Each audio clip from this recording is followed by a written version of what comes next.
মুন্সিগঞ্জে গত বছরের তুলনায় কমেছে ডেঙ্গু রোগী, তবে গত এক সপ্তাহে বেড়েছে ডেঙ্গু রোগীর সংখ্যা। ২০২৪ সালে মুন্সিগঞ্জে কমেছে ডেঙ্গু আক্রান্তের সংখ্যা।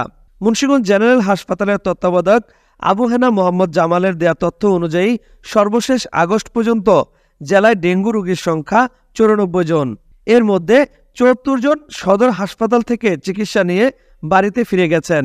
শুধুমাত্র একজনকেই উন্নত চিকিৎসার জন্য ঢাকায় পাঠানো হয়েছে।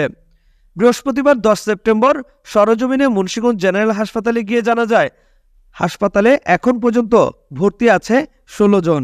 গত বছর জেলায় ১১২০ জনের ডেঙ্গু শনাক্ত হয়েছিল। স্বাস্থ্য বিভাগ জানিয়েছে, সদর হাসপাতাল সহ উপজেলার স্বাস্থ্য কমপ্লেক্সগুলোতে পর্যাপ্ত পরিমাণে ডেঙ্গু পরীক্ষার জন্য টেস্টিং কিট রয়েছে। তবে সর্বশেষ তথ্য মতে গত এক সপ্তাহে বেড়েছে ডেঙ্গু আক্রান্তের সংখ্যা। যে ডেঙ্গুর আপনারা জানেন যে এখন মৌসুম চলতেছে, তো আসলে আমরা গত লাস্ট কয়েকদিনে আমাদের রোগীর সংখ্যা মোটামুটি আমাদের কমই ছিল আর কি, কিন্তু গত এক সপ্তাহ ধরে আমাদের রোগীর সংখ্যাটা হঠাৎ করে আমাদের প্রায় দ্বিগুণ হয়ে গেছে আর কি।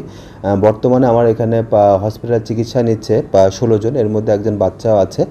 আর আমাদের প্রস্তুতি আমরা বাচ্চা যেরকম আমাদের ৫ তলায় মহিলা ওয়ার্ড আছে, এখানে আমরা একটা ডেঙ্গু কর্নার করেছি।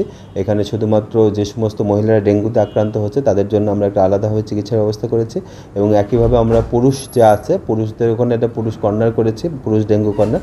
ওখানে পুরুষরা সেবা নিচ্ছে, এবং আমাদের শিশুতেও একটা ডেঙ্গু কর্নার করা আছে, যেখানে শিশু বাচ্চারা এখানে ডেঙ্গুর বাচ্চারা সেবা গ্রহণ করছে। তো আসলে ডেঙ্গুর জন্য আমাদের যে প্রস্তুতি, আমরা জানেন যে প্রতিবারই আমরা একটা আলাদা প্রস্তুতি থাকে এই সময়, কারণ এই সময়টা আসলে ডেঙ্গু সারা বাংলাদেশে ছড়িয়ে পড়ে, এবং এই সময় ডেঙ্গুর প্রকোপটাও বেড়ে যায় আর কি। তো সেক্ষেত্রে আমরা যে ওষুধের যেটা আছে, আমাদের পর্যাপ্ত ওষুধ স্যালাইন আমরা এগুলো মজুদ রেখেছি শুধু ডেঙ্গু রোগীদের জন্য।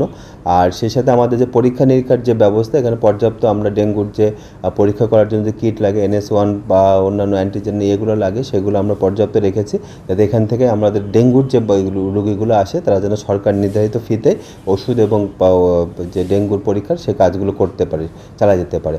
আর ডেঙ্গুর জন্য আসলে সবচেয়ে বেশি আমাদের সচেতনতা করার দরকার মানুষকে আর কি।